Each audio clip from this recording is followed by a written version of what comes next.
الله والله والله. أعوذ بالله من شرور أنفسنا ومن سيئات أعمالنا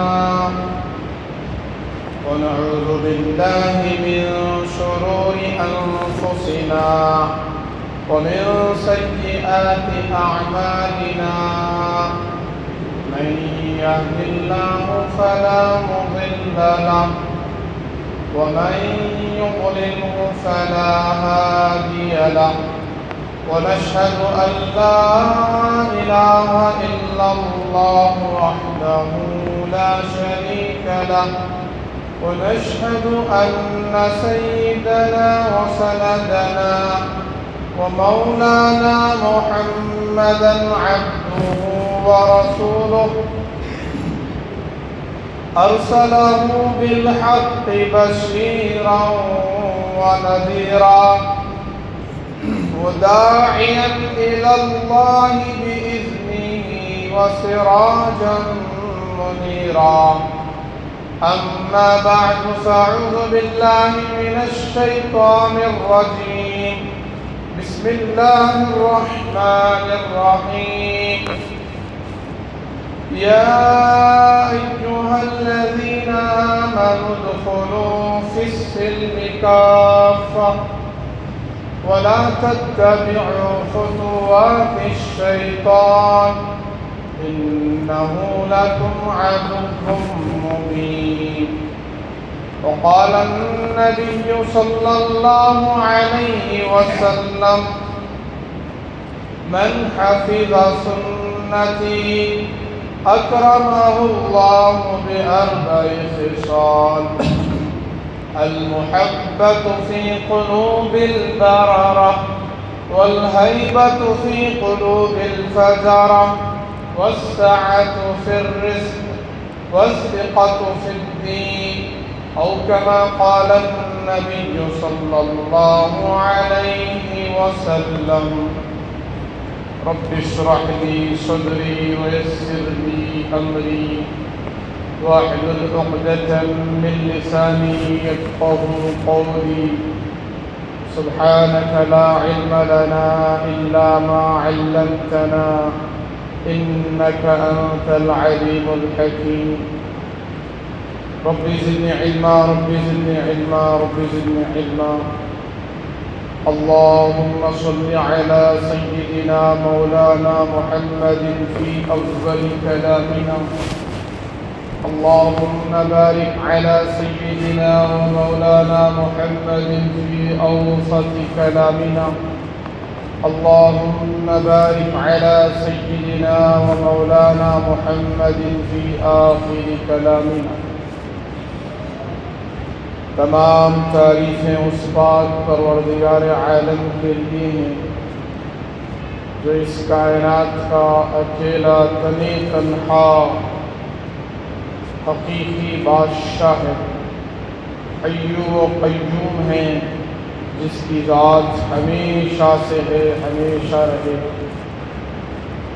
درود و سلام ہو اس پاک نبی پاک رسول پر جس نبی کے صدقے میں اللہ تبارک و تعالی نے اس کائنات کو بنایا، جس نبی کی امت میں ہم سب کو پیدا فرمایا، جس نبی کا مقام و مرتبہ قاب قوسین او ادنیٰ، معراج ہے، عرش اعظم ہے، اللہ کا قرب ہے، اللہ کا دیدار.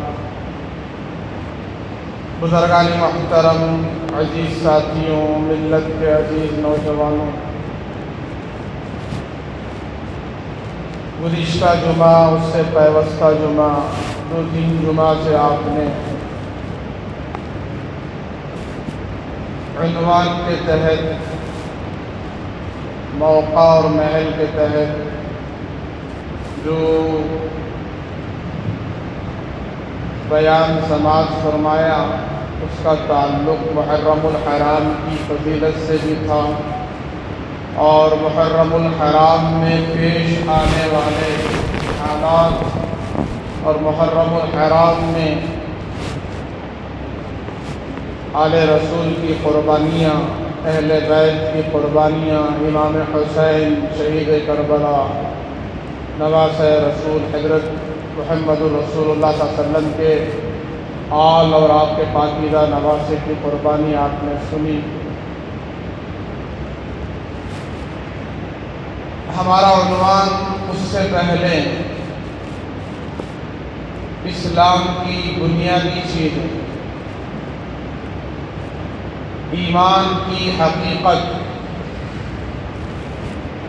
اپنے پیدا کرنے والے خالق و مالک کو پہچاننے کے جتنے دلائل تھے کہ معبود کو، رب کو، پروردگار کو پہچاننے کے جو دلائل ہیں، جس کو قرآن نے بیان کیا، احادیث میں ذکر آیا، اس تعلق سے ہمارا عنوان چل رہا تھا۔ یہ بڑی مبارک جماعت، مومنین کی جماعت، حضرات صحابہ کرام کی جماعت، 7 آدمیوں کی، جناب محمد الرسول اللہ صلی اللہ علیہ وسلم کے دیدار کے لیے نکلے ہیں۔ آپ مدینہ المنورہ میں تشریف فرما ہیں، مسجد نبوی میں آپ تشریف فرما ہیں، ایک دور سے آتی ہوئی جماعت کو آپ نے دیکھا، آپ نے سنا ہے، اور جب وہ قریب ہوئے تو سرکار مدینہ حضرت محمد الرسول اللہ صلی اللہ علیہ وسلم نے جب ان کو دیکھا تو ان کی چال ڈھال، حلیہ، لباس، ان کی وضع خطا بہت اچھی لگی، پسند آئی۔ انہوں نے حضور اکرم صلی اللہ علیہ وسلم کو سلام کیا، کہا السلام علیک یا رسول اللہ۔ آپ نے جواب دیا اور پوچھا کہ تم کون لوگ ہو؟ تو انہوں نے کیا جواب دیا کہ ہم مومن ہیں۔ حضور نے ہم سے پوچھا کہ ہر چیز کی ایک دلیل ہوتی ہے، علامت ہوتی ہے، تمہارے مومن ہونے کی علامت کیا ہے، پہچان کیا ہے؟ انہوں نے فرمایا کہ یا رسول اللہ، ہم میں 15 باتیں موجود ہیں، 15 صفات موجود ہیں، اس لیے ہم مومن ہونے کا دعویٰ کر رہے ہیں۔ دلیل بھی ہے ہمارے پاس، دعویٰ بھی ہے، دعوے کے مطابق دلیل بھی ہے، یہ مطلب ہے ان کا۔ 5 باتوں پر ایمان لانا، 5 باتوں پر عمل کرنا، اور 5 باتیں زمانے جاہلیت ہی سے ہمارے اندر موجود ہیں۔ 5 باتوں پر ایمان لانا اور 5 باتوں پر عمل کرنا آپ کے بھیجے ہوئے صحابہ نے ہم کو سکھایا ہے۔ پہلی چیز اللہ پر ایمان لانا، اس کی ذات پر، اس کے صفات پر، اس کی قدرت پر، اس کی طاقت پر، اس کی قوت پر، اس کی بادشاہت پر، اس کے حی و قیوم ہونے پر، اس کے خالق و مالک ہونے پر، اس کے ایک اکیلے ہونے پر، کہ وہی معبود حقیقی ہے، وہی عبادت کے لائق ہے۔ میں نے اس کی لمبی تفصیل کی ایمان میں، کہ اللہ ہی کا ڈر ہو، اللہ ہی کا خوف ہو، اللہ ہی کی بڑائی ہو، اللہ ہی کی عظمت ہو۔ وہ ذات بے عیب ذات ہے، وہ ذات ہمیشہ سے ہے، ہمیشہ رہے گی۔ وہ خالق کسی کا محتاج نہیں ہے، وہ اللہ کسی کا بھی محتاج نہیں، سب اس کے محتاج ہے، ساری مخلوق اس کی محتاج ہے۔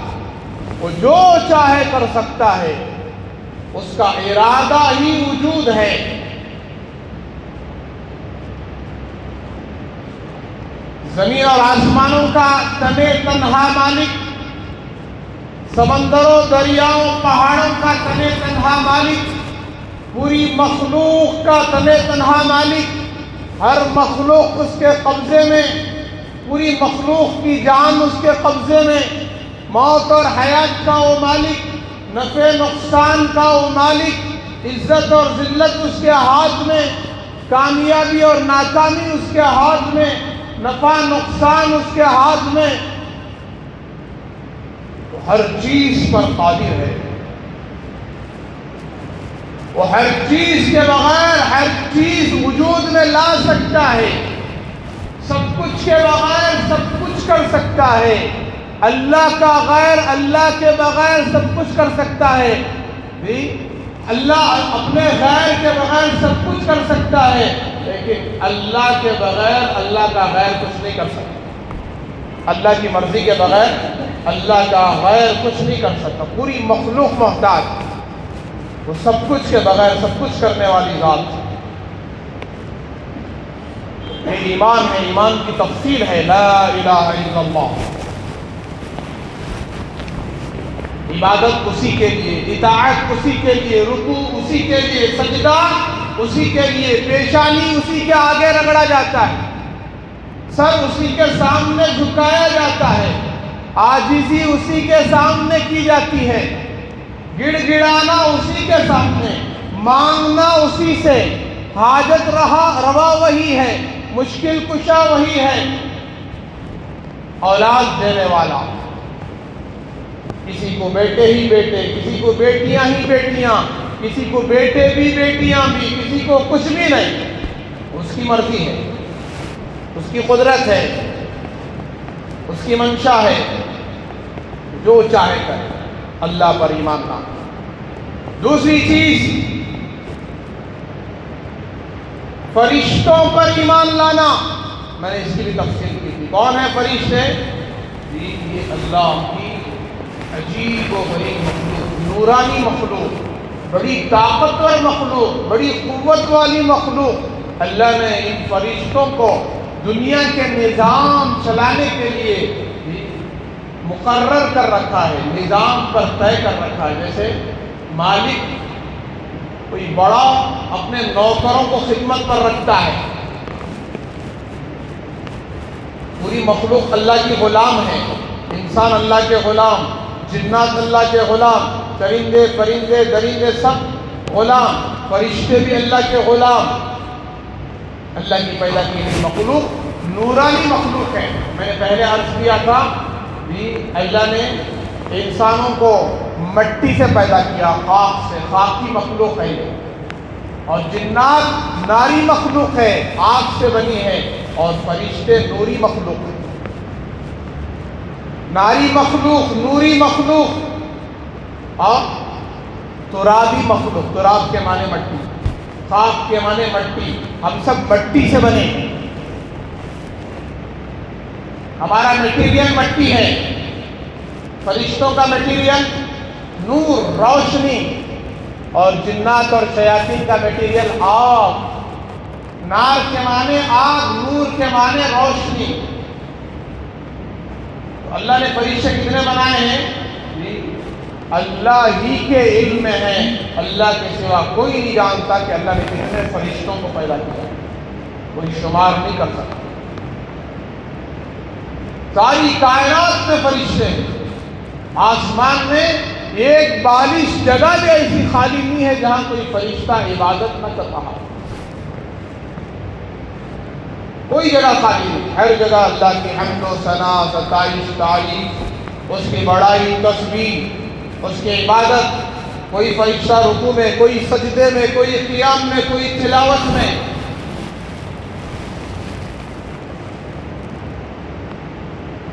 ان میں 4 فرشتے بڑے ہیں، جبرائیل، میکائیل، اسرافیل، اسرائیل۔ جبرائیل علیہ السلام فرشتوں کے سردار، کتنے بڑے ہیں؟ 7 زمینوں کے نیچے پیر، 7 آسمانوں کے نیچے اوپر ان کا سر، 600 بازو ہیں، پر ہیں، 2 پر کھولتے ساری دنیا چھپ جائے، ساری دنیا اس میں آ جائے۔ اب 600 پر کھولیں گے تو کہاں کھولیں گے؟ اتنا بڑا فرشتہ۔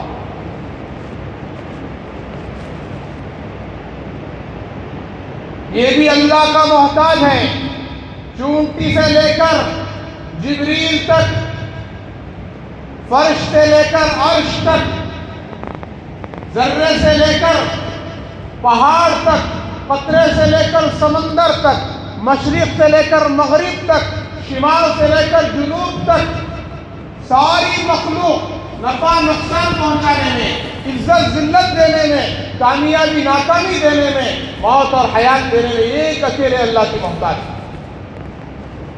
اللہ ان ساری مخلوق میں کسی کے محتاج نہیں۔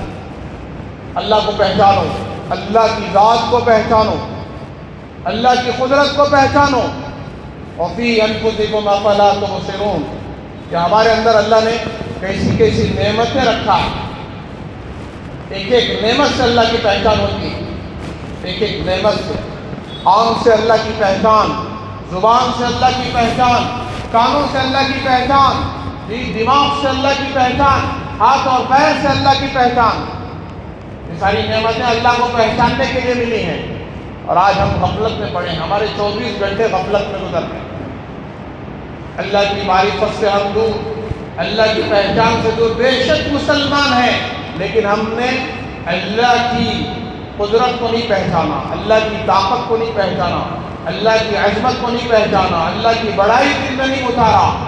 آج ہمارے اندر چیزوں کی بڑائی، مکانات، اسباب، مال و دولت، اس کی بڑائی ہمارے اندر اتری ہوئی ہے۔ اگر ہمارے اندر کسی کی بڑائی نہیں ہے تو وہ اللہ کی بڑائی نہیں۔ فرشتوں کو پیدا کرنے والی ذات ایک اکیلے اللہ کی۔ جبرائیل اتنے بڑے، پھر اسرافیل جن کے ہاتھ میں سور ہے، وہ انتظار میں ہیں، اللہ کے حکم کا انتظار کر رہے ہیں، کان دھرے ہوئے ہیں، کان لگائے ہوئے بیٹھے ہیں۔ اللہ کا حکم ہو جائے، سور پھونک دے، ساتوں زمین، ساتوں آسمان، ساری کائنات آسمانوں میں ہی، زمینوں میں قیامت آ جائے، سب ختم ہو جائے۔ اللہ نے یہ طاقت دیا۔ عزرائیل مخلوق کی جان نکالنے والا فرشتہ کتنا بڑا ہے؟ یہ اتنا بڑا فرشتہ ہے کہ ساری مخلوق کی جان اکیلا نکال سکتا، اتنا بڑا فرشتہ۔ اس کے ماتحت یہ چھوٹے چھوٹے فرشتے۔ میکائیل ساری دنیا کو بارش پہنچانے والا، بارش اتارنے والا، روزی روٹی اللہ کے حکم سے پہنچانے والا، یہ میکائیل ہے، بڑا فرشتہ۔ فرشتوں کی کیا صفت ہے؟ لا یعصون اللہ ما امرہم ویفعلون ما یؤمرون، اللہ کی نافرمانی نہیں کرتے، جس بات کا حکم دیا جاتا ہے اسی کو کرتے ہیں۔ اللہ نے ہر انسان کے ساتھ 8 فرشتے لگائے ہیں، 8 فرشتے، اس کی حفاظت کے لیے، اس کے باڈی گارڈ ہیں۔ اگر یہ فرشتے نہ لگاتے تو یہ جنات، شیاطین انسان کو اٹھا کر کسی جنگل میں پھینک دیتے، کسی گڑھے میں لے جا کر ڈال دیتے، کسی ویرانی میں لے جا کر پھینک آتے، پھر اس کی رسائی بھی واپس اپنے مکان کی طرف، اپنے علاقے کی طرف نہ ہو سکتی۔ یہ 8 فرشتے انسان کے حفاظت کے لیے ہیں، اللہ نے یہ نظام چلایا ہے۔ ان فرشتوں کی وجہ سے جنات، شیاطین انسان سے ڈرتے ہیں، انسان کی وجہ سے نہیں۔ انسان کے پاس کیا طاقت ہے؟ کوئی طاقت نہیں۔ اللہ نے یہ نظام چلایا، یہ اللہ کا احسان ہے، اللہ کی نعمتیں ہیں۔ تیسری چیز فرمایا، رسولوں پر ایمان لانا۔ کس پر بھائی؟ رسولوں پر، پیغمبروں پر، نبیوں پر۔ اس کائنات میں اللہ تبارک و تعالیٰ نے 1.25 لاکھ نبیوں کو بھیجا، 1,24,000، 1,40,000، 1,80,000 پیغمبر۔ الگ الگ روایتیں ہیں اس دنیا میں آئے ہیں۔ سب سے پہلے نبی دھرتی کے کائنات میں آنے والے ابو البشر، تمام انسانوں کے باپ، سب سے پہلے انسان، سب سے پہلے نبی حضرت سیدنا آدم علیہ السلام۔ یہ آئے، ان کے ساتھ شریعت آئی، ان کے ساتھ دین آیا، ان کے ساتھ طریقے آئے، جو اللہ کے احکامات اترتے تھے وہ اپنی اولاد کو سکھاتے تھے، اولاد کو سمجھاتے تھے، اللہ کے آرڈرز احکامات بیان کرتے تھے۔ 1000 سال زندگی گزار کر چلے گئے، ایک بھی کافر نہیں، ایک بھی مشرک نہیں، ایک بھی بے ایمان نہیں، سب مسلمان۔ ہاں، 2 بھائیوں میں لڑائی ہوئی، جھگڑا ہوا، اور ایک بھائی ظالم تھا جس کا نام قابیل تھا، اس نے حابیل کو قتل کر دیا۔ سب سے پہلا قتل اس کائنات میں ہونے والا انسانوں کے درمیان، حابیل اور قابیل کے درمیان ہوا۔ آدم علیہ السلام کی نسل ہے، شروع کی نسل۔ قابیل نے حابیل کا قتل کیا، لیکن کوئی بے ایمان نہیں، کوئی کافر نہیں، کوئی مشرک نہیں۔ جب یہ دنیا سے چلے گئے، جاتے ہوئے اپنے بیٹے شیش علیہ السلام کو اپنا جانشین خلیفہ مقرر کرتے گئے، تعلیمات اور شریعت کی باتیں، دین کی باتیں سمجھانے والا بنا کر گئے، اور یہ سمجھاتے رہے، سمجھاتے رہے۔ سب سے پہلا گناہ میوزک کا گناہ شروع ہوا، میوزک، پھر ناچ گانا، پھر بے حیائی، نافرمانیاں، پھر آگے چل کر بت پرستی شروع ہوئی۔ حضرت شیش علیہ السلام نے بھی سمجھایا، حضرت ادریس علیہ السلام نے بھی سمجھایا، پھر وقت کے بڑے نبی، پوری دنیا کے ایک نبی آئے جن کا نام حضرت نوح علیہ السلام، ساری دنیا کے نبی بن کر آئے۔ اس وقت جتنی آبادی تھی، ساری آبادی کے لیے ایک نبی، ایک پیغمبر حضرت نوح علیہ السلام۔ کتنی بڑی زندگی، کتنی لمبی زندگی تھی ان کی، صرف ان کی تبلیغ کا زمانہ، اسلام کی تبلیغ، شریعت کی تبلیغ، اللہ کی طرف یہ جو بلا رہے تھے لوگوں کو، قوم کو، انسانوں کو، 950 سال کا عرصہ گزر گیا، 950 سال کے مبلغ، اور قوم کیسی ہے؟ بت پرست، بتوں کی پوجا کر رہی ہے، پتھروں کو وہ خدا مان رہی ہے۔ کیا مطلب؟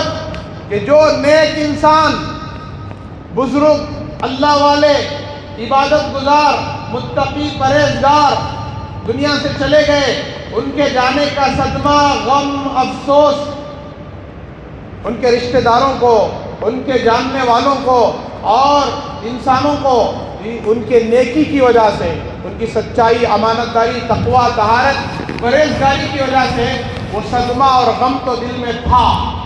اب شیطان سوچ رہا تھا، شیطان زمین پر بھی انسانوں کا دشمن بن کر آیا ہے۔ شیطان کی جو عبادت، اطاعت اور اس کی فرما برداری، نیکی کی وجہ سے جو مقام و مرتبہ اسے ملا تھا، انسان کی وجہ سے وہ سارا مقام و مرتبہ چلا گیا۔ زمین سے وہ آسمانوں پر پہنچا تھا، 7 آسمانوں پر پہنچا، اتنا بڑا مقام، لیکن ایک حکم نہیں مانا اللہ کا، آدم کے سامنے سجدہ نہیں کیا، یہ اللہ کا حکم تھا، تو وہ ذلیل ہو گیا، رسوا ہو گیا، رجیم ہو گیا، اس پر لعنت، اللہ تعالیٰ کی طرف سے لعنت اور پھٹکار پڑی، اور ہمیشہ کے لیے رجیم ہو گیا قیامت تک۔ اب وہ انسانوں کا دشمن ہے اور انسانوں کو کسی طریقے سے جہنم میں لے جانا چاہتا تھا، تو اس نے یہ ترکیب بنائی کہ ان مسلمانوں کو شرک میں کیسے پھنسایا جائے۔ ان ایمان والوں کو، یہ سب اللہ کی عبادت کر رہے ہیں، اطاعت کر رہے ہیں، اور اس عبادت کا بدلہ جنت ہے، ہمیشہ کی کامیابی ہے۔ اب ان کو شرک میں مبتلا کیا جائے اور اسلام سے، دین سے، ایمان سے ہٹا دیا جائے۔ تو شیطان نے ترکیب بنائی اور لوگوں کے دلوں میں جو محبت اکابرین کی، اللہ والوں کی، گزشتہ نیک لوگوں کی جو تھی، آیا وہ سامنے انسان کی شکل میں، اور آ کر کہا کہ کیا جو دنیا سے چلے گئے نیک لوگ تمہارے بہت محبوب تھے، جن سے بہت محبت کرتے تھے؟ تو سب نے کہا ہاں، ان کی محبت ہمارے دلوں میں آج بھی، ان کے نیکی کی وجہ سے، خدا کی وجہ سے، ان کے تقوی طہارت کی وجہ سے۔ پوچھا تو کہا کہ پھر ان کو ہمیشہ اپنے سامنے کیوں نہیں پاتے؟ ہمیشہ اپنے موجود اپنے سامنے کیوں نہیں پاتے؟ تو انہوں نے کہا یہ کیسے ممکن ہے، ان کو سامنے پانے کا راستہ کیا ہے؟ کہا کہ ان کی شکلیں صورتیں، ان کی تصویریں بناؤ۔ ابھی تصویر کے تعلق سے کوئی شرعی حکم نہیں آیا تھا، تو تصویریں بناؤ اور ان کی تصویریں تیار کرو، ان کو دیکھو اور اللہ کی عبادت کرو۔ کس کی عبادت کرو؟ اللہ ہی کی عبادت کرو، لیکن صرف ان کو دیکھو۔ ان کو دیکھنے سے اللہ کی عبادت یاد آئے گی، اللہ کی اطاعت یاد آئے گی، فرما برداری یاد آئے گی۔ جیسے یہ عبادت کرتے تھے ویسے تم بھی عبادت کرو۔ یہ ترکیب ہے شیطان کی گمراہ کرنے کی، ابتدائی ترکیب۔ براہ راست بنا کر یہ نہیں کہا کہ ان کی عبادت کرو، ان کے سامنے جھکو، ان کے سامنے ہاتھ جوڑو، ان سے اپنی حاجتیں مانگو، یہ نہیں کہا۔ اگر یہ کہہ دیتا شیطان تو پھر کوئی شیطان کی بات نہیں مانتا اور آج دنیا میں شرک نہ ہوتا، بت پرستی نہ ہوتی۔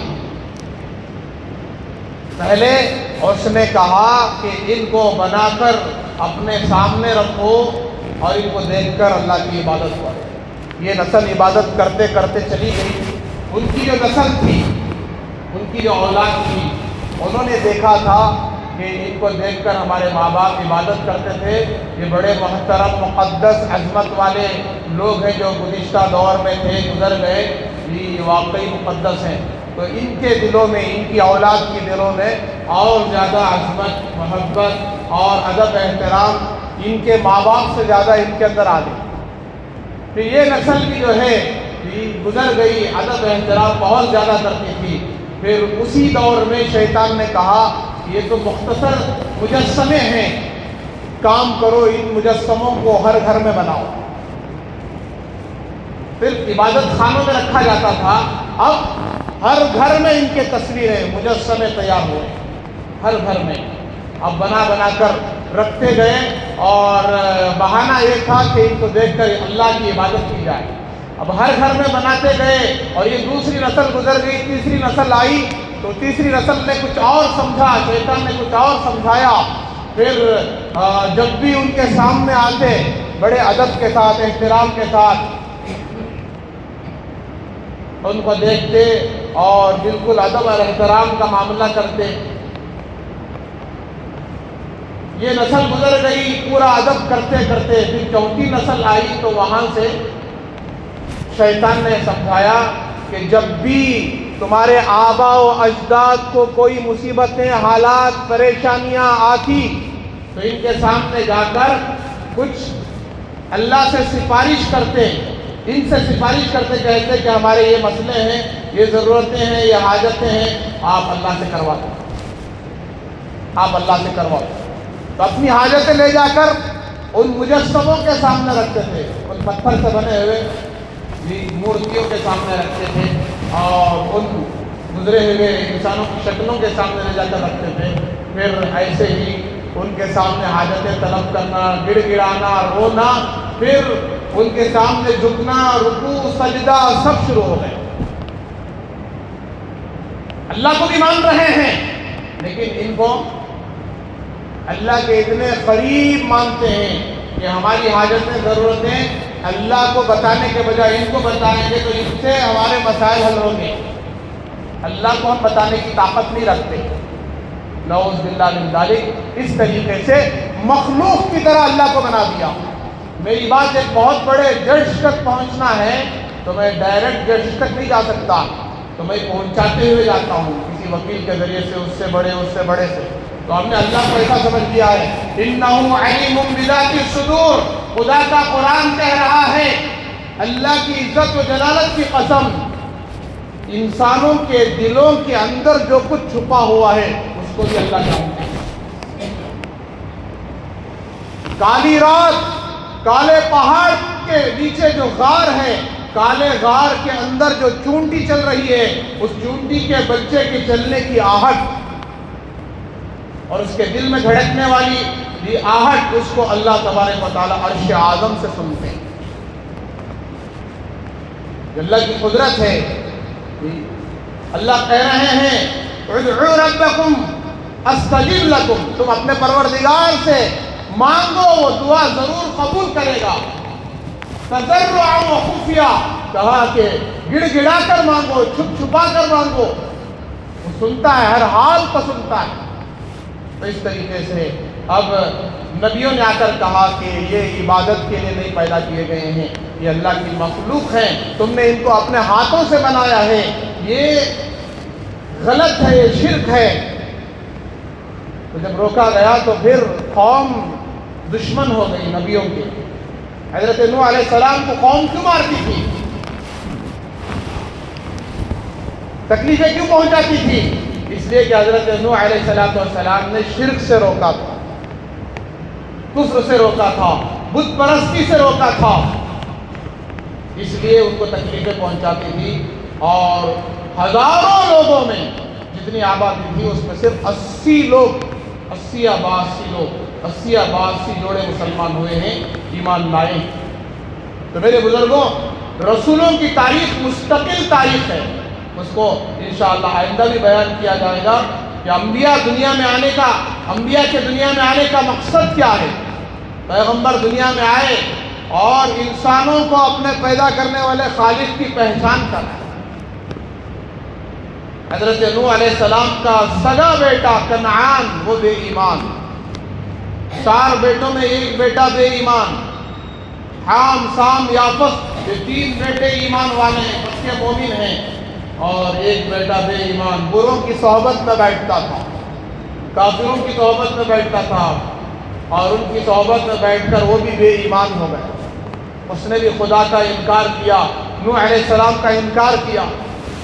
تو لہذا ہم اچھوں کی صحبت میں رہے، اللہ والوں کی صحبت میں رہے، دینداروں کی صحبت میں رہے، نیک لوگوں کی صحبت میں رہے.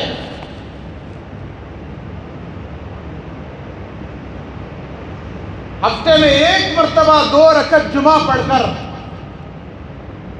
ہم اپنے آپ کو مسلمان ہونا ثابت کر رہے ہیں، اور بقیہ پورا ہفتہ ماحول ہمارا بے دینی کا، بے حیائی کا، نافرمانیوں کا، دین سے دوری کا، اللہ سے دوری کا. تو ہمارے دل کا حال کیا ہے؟ ہماری زبانوں پر کیسے بول ہیں؟ مال سے ہونے کا یقین، چیزوں سے ہونے کا یقین، اسباب سے ہونے کا یقین، شکلوں سے ہونے کا یقین ہمارے دل میں اترا ہوا ہے. اللہ سے ہونے کا یقین نکلتا جا رہا ہے. اللہ پر بھروسہ، اللہ پر اعتماد، اللہ کا ڈر اور خوف، یہ ساری چیزیں ہمارے اندر سے نکلتی جا رہی ہیں. ہمارے جوان بے دین، ہماری نسلوں کا کیا حال ہو رہا ہے؟ قرآن سے کتنا ہم دور ہیں، حدیث سے کتنا دور ہیں، شریعت سے کتنا دور ہیں. کتنی چیزوں پر ایمان لانا آج ہمارے نوجوان نہیں جانتے. 7 چیزوں پر ایمان لانا ہے، کون کون جانتے ہیں؟ جب تک ان 7 چیزوں پر ایمان نہیں لائیں گے ہم مسلمان نہیں ہوں گے، ہم مومن نہیں ہوں گے. 7 چیزوں پر ایمان لانے کا مطلب یہ ہے کہ موت کی آخری سانس تک اس ایمان اور اس یقین پر جمے رہنا. اللہ پر ایمان، فرشتوں پر ایمان، اور اس کے رسولوں پر ایمان، اس کی کتابوں پر ایمان، تقدیر پر ایمان، اچھی ہو یا بری، مرنے کے بعد دوبارہ زندہ ہونے پر ایمان. یہ 7 چیزیں ہیں.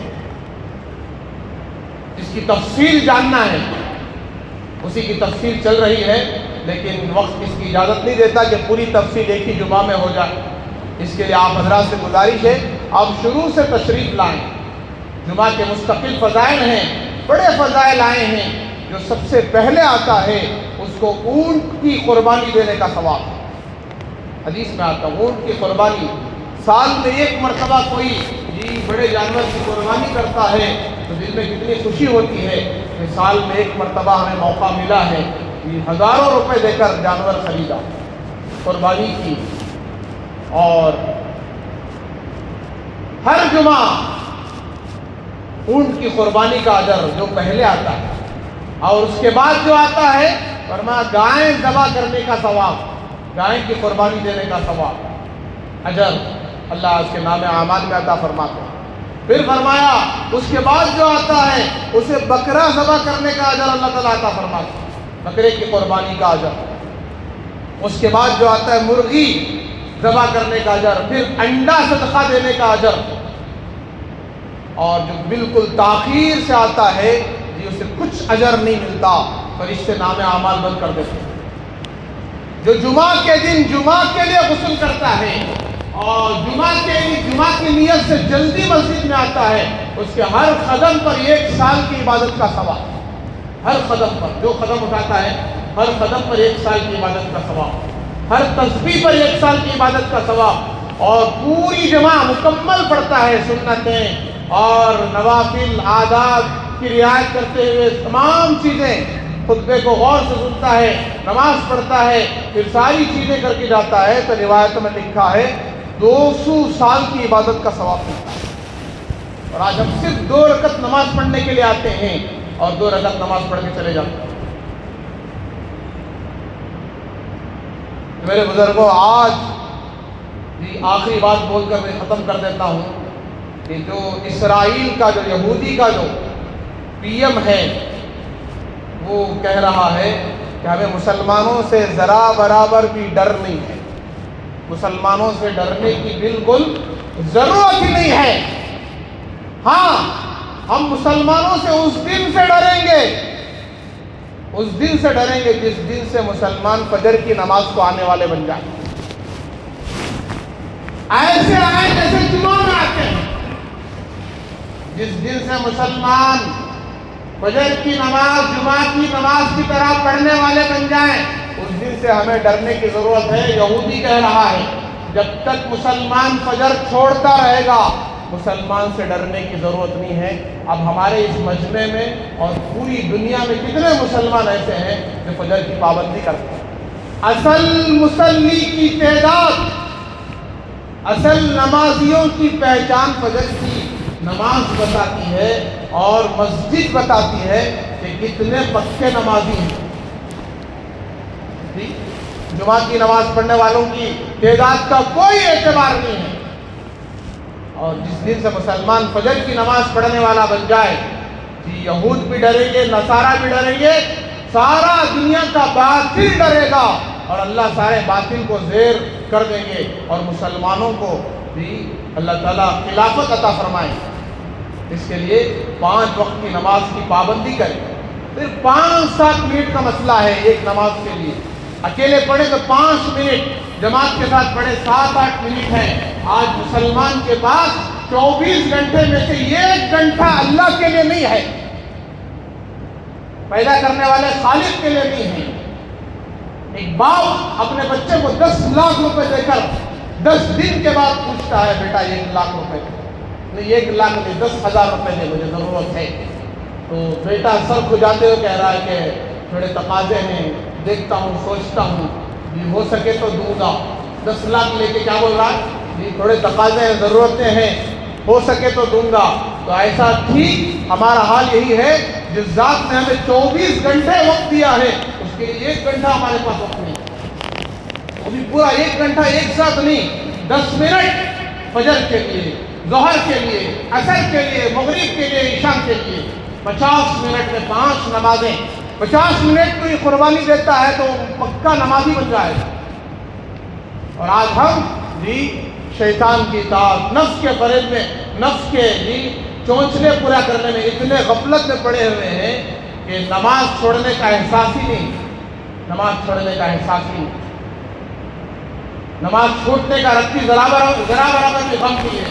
لہٰذا میرے بزرگوں، ہم اپنے اعمال کی فکر کریں، اپنے ایمان کی فکر کریں، اپنے نسلوں کی فکر کریں، جی اپنے گھر کی فکر کریں، اپنی بیٹیوں کی، بچوں کی، اپنے بہنوں کی، اپنے گھرانے کی فکر کریں، سب کو دیندار بنائیں، متقی پرہیزگار بنائیں۔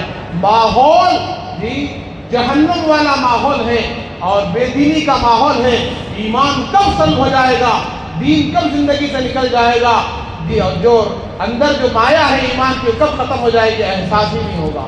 وہ دور آ چکا ہے کہ صبح کا مسلمان شام کو کافر ہو جائے گا، شام کا مسلمان صبح ہوتے ہوتے کافر ہو جائے گا، ایسا دور چل رہا ہے۔ لہذا اللہ والوں سے، علماء سے، دین سے، شریعت سے جڑیں، انشاءاللہ اللہ تبارک و تعالی ہماری دنیا اور آخرت کی حفاظت کریں گے، دنیا اور آخرت کی کامیابی عطا فرمائیں۔ اور آج گزارش ہے، آپ سے درخواست ہے، جاتے ہوئے آج کا جو چندہ ہے خاص طور سے عیدگاہ کا جو عیدگاہ کے تعلق سے جو ہر مہینہ جو چندہ ہوتا ہے، تعاون ہوتا ہے، ہمارے بن شکری جو 36 مسجدوں کا جو عیدگاہ ہے، اس کے لیے آج زیادہ سے زیادہ آپ دل کھول کر تعاون کرتے ہوئے جائیں۔